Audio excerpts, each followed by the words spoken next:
ਕੰਚਨ ਕੁਮਾਰੀ ਉਰਫ ਕਮਲ ਕੌਰ ਪਾਬੀ ਦੇ ਕਤਲ ਮਾਮਲੇ ਵਿੱਚ ਅੰਮ੍ਰਿਤਪਾਲ ਦੀ ਗ੍ਰਿਫਤਾਰੀ ਤੋਂ ਬਾਅਦ ਪਰਿਵਾਰ ਵੱਲੋਂ ਸੰਤੋਖ ਜਤਾਇਆ ਗਿਆ। ਮ੍ਰਿਤਕ ਦੀ ਮਾਂ ਵਿਦਿਆ ਦੇਵੀ ਨੇ ਕਿਹਾ ਕਿ ਉਹਨਾਂ ਨੂੰ ਕਾਨੂੰਨ ਤੇ ਪੂਰਾ ਭਰੋਸਾ ਸੀ ਅਤੇ ਹੁਣ ਉਹਨੂੰ ਉਮੀਦ ਹੈ ਕਿ ਉਹਨਾਂ ਦੀ ਧੀ ਨੂੰ ਇਨਸਾਫ ਮਿਲੇਗਾ।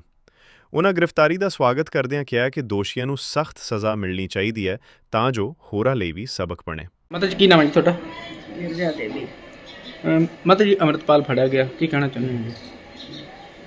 यही कहना चाहूँगी कि जो प्रशासन मेरे से बोल रहा था कि उसको ले आएंगे, मुझे यकीन हो गया कि हाँ आ गया वो। उसे अब सज़ा मिलेगी, मुझे भी संतुष्टि होगी कि हाँ ये पकड़ा गया। और क्यों पकड़ा गया कि ये भागा हुआ था क्राइम करके, अब आया है ये। अब मुझे भी पता लगा कि मेरी बेटी को मारा क्यों था, क्या कसूर मेरी बेटी का था। सोशल मीडिया पर सारे काम करते हैं तो क्या सारे को मार देगा? तो उस परिवार को मारा जिसको जानता था कि हाँ इसके पीछे कोई नहीं है, कुछ कर नहीं सकते, और कोई नहीं था तेरे को मारने के लिए। ये मजबूर समझ के हमें, गरीब समझ के हमें हमारे बेटी को मारा कि ये लोग कुछ नहीं कर सकते, मैं चाहे जैसे मर्जी रहूँगा, तो जैसे मर्जी भाग जाऊँगा, नहीं आऊँगा कुछ दिन। बोलता भी था कि 5-4 साल जड़ा मैं जेल ते लाऊंगा, 5-7 नू और रगड़ के जाऊंगा। लेकिन मुझे प्रशासन के ऊपर पूरा विश्वास हो गया कि जो उन्होंने विश्वास दिलाया था कि मैं माता तानो इंसाफ दिलाऊंगा, वो करके दिखाया। बस मेरे को यही इतना तसल्ली होगी कि आ गया, बाकी मेरी बेटी की कभी कमी कभी पूरी नहीं होगी। ਕਮਲ ਕੌਰ ਦੇ ਜਾਣ ਨਾਲ ਤੁਹਾਡੇ ਪਰਿਵਾਰ ਤੇ ਕੀ ਅਸਰ ਪਿਆ ਜੀ? बहुत बड़ा असर पड़ा है कि वो उसको अकेला नहीं मारा, उसने सारे परिवार को मार दिया, क्योंकि वो ही हमारे घर का रखवाला थी, सब कुछ वही देखती थी। उसने बहुत गलत काम किया है। जो उससे शिकायत थी वो मेरे को आके बोलता, क्योंकि मेरे को बोला नहीं, मेरे घर में आया, मेरे सामने आया, तब भी मेरे को उसकी शिकायत नहीं बताया कि मैं इसको वीडियो बनाने के पीछे मारा हूँ।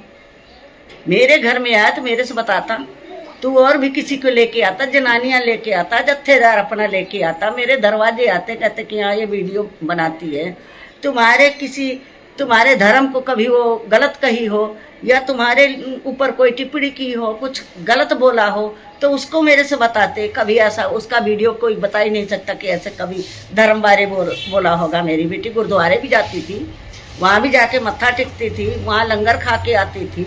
वो कभी भी किसी भी धर्म की कभी बुराई नहीं की थी मेरी बेटी। और चाहे घर में हम गरीब हैं, घर को भी देखती थी, लेकिन फिर भी जो गरीब देखती थी उसको भी अपने पल्ले से निकाल के वो दे देती थी। जैसे लोग बोलते हैं ना 10वां हिस्सा देना चाहिए, जैसे किसी के दवाई के पीछे कोई बैठा है उसको दे देती थी। कभी जूता चप्पल झुग्गियों में लेके चले जाना है, बांट के आना है, कभी कुछ बना के लेके ड्राम में भर के लेके जाना है, गरीबों को दे के आना है। मेरी बेटी ये भी काम करती थी, ये तेरे को नहीं दिखाई दिया? मेरी बेटी को जो तू इतना बेरहमी से खून किया, जिसको कि बोलते हैं कमर कस्सा, तो वो खबर में मैंने सुना है कि कमर कस्सा तो कहते हैं कि किसी बहन बेटी के इज्जत ढांकने के लिए होती है, तब उसको उतार के उसके ऊपर डाल देते हैं। तो उस कमर कस्से से मेरी बेटी की फांसी लगा के मारा है। ਕੀ ਸਜ਼ਾ ਦੀ ਮੰਗ ਕਰਦੇ ਹੋ? ਪ੍ਰਸ਼ਾਸਨ ਤੋਂ ਕੀ ਮੰਗ ਕਰਦੇ ਹੋ? मैं प्रशासन से यही मांग करूंगी कि जैसे मेरी बेटी को, वो मैं कह नहीं सकती, अपने जबान पे नहीं लाना चाहती, मैं खबरों में सुना है कि मेरी बेटी की आंख बाहर आ गई थी, मैंने खबर में सुना है। तो मैं चाहती हूँ प्रशासन से यही मांग कि उसके साथ भी ऐसा ही होना चाहिए कि उसकी भी आंख बाहर आ जाए, उसको ऐसी सज़ा मिलनी चाहिए। जितने इंसान थे ये कांड करने में, उनको सबको मैं आपको कहूँगी कि आप इस रास्ते जाओ और वो रास्ता गलत है, आपको पता है कि ये गलत करवा रहा है, आप करोगे वो काम। जो 3 बंदे और थे, जब ये बोला कि इसको सौदा ला दो, तो उनको तीनों बंदों को इसको पकड़ के बाहर करना था, पकड़ लेना था। कहते शोर मचाते, कहते ये हम लोगों से ये कांड करवा रहा है। तब तो 3 बंदे जो है कि वो दोषी ना होते। उन्होंने मिलके इसका साथ दिया। 2 बंदे उसका कमर कस्सा खींचा था और ये मुंह दबाया था। मेरे को एसएसपी जो कोंडल थे वो मीडिया वाले के सामने बात कर रहे थे, तब मेरे को पता चला कि ये 15 मिनट मेरी बेटी का सांस नहीं निकला, तब तक ये मुंह दबा के रखा था। मुंह दबाया था, वो लोग खींचे थे, वरना कितनी बेरहमी से ये मारा है।